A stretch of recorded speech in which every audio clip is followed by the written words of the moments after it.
നിയമസഭാ തെരഞ്ഞെടുപ്പിലെ കനത്ത തോൽവിക്ക് പിന്നാലെ പ്രതിപക്ഷ നേതൃസ്ഥാനത്തേക്ക് പിണറായി വിജയനെ ഉയർത്തിക്കാട്ടിയ CPM തീരുമാനത്തിൽ ഘടകകക്ഷികൾക്ക് അതൃപ്തി. CPIക്ക് പുറമെ കേരള കോൺഗ്രസ് എമ്മും NCPയും അടക്കം പൊതുനേതൃനിര വരണമെന്ന ഉന്നയിക്കുന്നത്. ഉപനേതൃസ്ഥാനം CPIക്ക് നൽകേണ്ടെന്ന ഉറച്ച തീരുമാനത്തിലുമാണ് CPMനകത്തെ ഒരു വിഭാഗം നേതാക്കളുള്ളത്.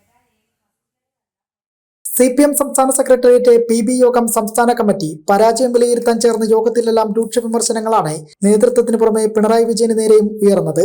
വിമർശനം ഉയർന്നപ്പോൾ ഒരു ഘട്ടത്തിൽ മാത്രമാണ് പിണറായി പ്രതികരിക്കാൻ പോലും തയ്യാറായതും. ഭരണത്തിലിരിക്കെയുള്ള പിണറായി ശൈലിയാണ് അണികളെ അകറ്റാൻ കാരണമായതെന്ന് CPI അടക്കമുള്ള ഘടകകക്ഷികൾ ഒളിഞ്ഞും തെളിഞ്ഞുമെല്ലാം വിമർശിച്ചിരുന്നു. പുതുനേതൃനിര വരണമെന്ന ആവശ്യം വരെ CPMനകത്തു നിന്ന് നേതാക്കൾ ഉന്നയിക്കുകയും ചെയ്തിരുന്നു. അതിനെല്ലാം മറികടന്നുള്ള CPM നീക്കത്തിൽ മുന്നണിക്കുള്ളിലെ രണ്ടാമത്തെ കക്ഷിയായ CPIക്ക് പോലും അതൃപ്തി പ്രകടമാക്കി കഴിഞ്ഞു.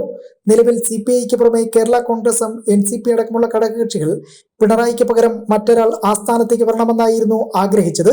പിണറായിയെ ഉയർത്തിക്കാട്ടി നേരിട്ട തെരഞ്ഞെടുപ്പിൽ കനത്ത തോൽവി വാങ്ങിയതിന് പിന്നാലെ പ്രതിപക്ഷ നേതൃസ്ഥാനത്തേക്ക് ഉയർത്തിക്കാണിക്കുമ്പോൾ ജനങ്ങൾക്കിടയിൽ ഉണ്ടാകുന്ന വികാരത്തെ തള്ളിക്കളയാനാകില്ലെന്നാണ് ഘടകകക്ഷികൾ ഉയർത്തുന്ന പ്രധാന വാദം. പിണറായി മാറി നിൽക്കുന്ന സാഹചര്യമാണ് ഉണ്ടായതെങ്കിൽ നേതൃസ്ഥാനത്തേക്ക് KN ബാലഗോപാലനായിരുന്നു പ്രധാന സാധ്യത.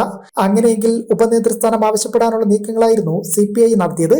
നിലവിൽ ഉപനേതൃസ്ഥാനത്തിൽ കൂടുതൽ ചർച്ച വേണ്ടെന്നാണ് CPMന്റെ ഇപ്പോഴത്തെ തീരുമാനം. അങ്ങനെ ഒരു കീഴ്വഴക്കമില്ലെന്ന് ചൂണ്ടിക്കാണിച്ച് CPI വാദങ്ങളേക്ക് തള്ളാനാണ് CPM ശ്രമം തുടങ്ങിയിരിക്കുന്നത്. ജനം, തിരുവനന്തപുരം.